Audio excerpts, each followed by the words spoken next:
بسم اللہ الرحمن الرحیم۔ ہر عمل کا ایک لطف ہے، ہر عمل کی ایک حلاوت ہے، اور وہ حلاوت بندہ اتنی دیر تک اس سے متمتع نہیں ہو سکتا، اس سے فائدہ نہیں حاصل کر سکتا، اور وہ ایمان کی حلاوت اور لذت پا نہیں سکتا جب تک اس کی نظر پاک نہیں ہوتی۔ اگر کوئی بندہ چاہتا ہے کہ میرے باطن میں انوار چمکے تو رزق حلال کا اہتمام کرے، ورنہ سینہ روشن نہیں ہو سکتا، جو مرضی کر لے۔ اگر رزق پاک نہیں ہے تو سینے میں روشنی نہیں آ سکتی، اور اگر نظر پاک نہیں ہے تو عبادت کی حلاوت نہیں مل سکتی۔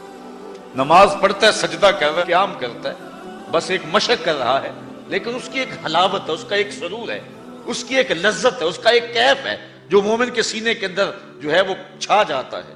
ذکر کا ایک مزہ ہے نا، اس مزے کو حضرت سلطان باہو کہتے ہیں نا، اندر بوٹی مشک مچایا اتے جان پھلن تے آئی ہو۔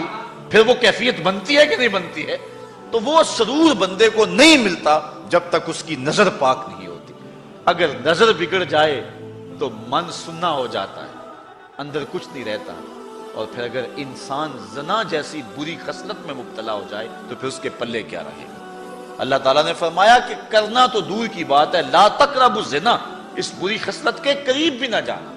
اس لیے مبادیات سے بھی روک دیا گیا، مبادیات سے بھی منع کر دیا گیا۔ تو فرمایا جس شخص کو کسی عورت نے دعوت گناہ دی، اس طرح کسی عورت کو کسی مرد نے دعوت گناہ دی، اور اس عورت نے اپنی عصمت اور اپنی آبرو کی حفاظت کی، اور اس کو کہا پیچھے ہٹ جا، مجھے اپنے رب سے ڈر لگتا ہے، اور اسی طرح کسی مرد کو کسی عورت نے دعوت گناہ دی تو اس نے کہا فقال انی اخاف اللہ، میں اللہ سے ڈرتا ہوں۔ اللہ اکبر۔ تو حضور فرمایا اس کو یہ اعزاز ملے گا۔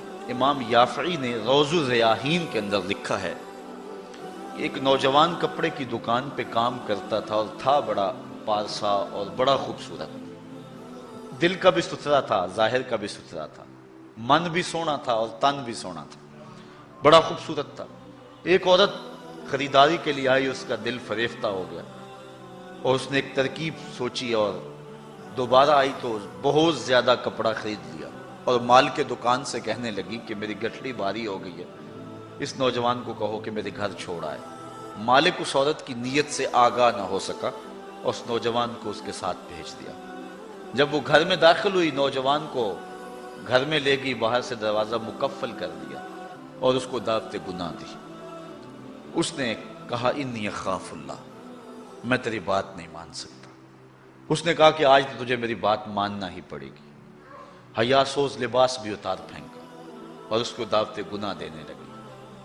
یہ شیطان کا انتہائی سخت جال ہے، اس جال میں اس نے بڑے بڑے لوگوں کو پھانس لیا۔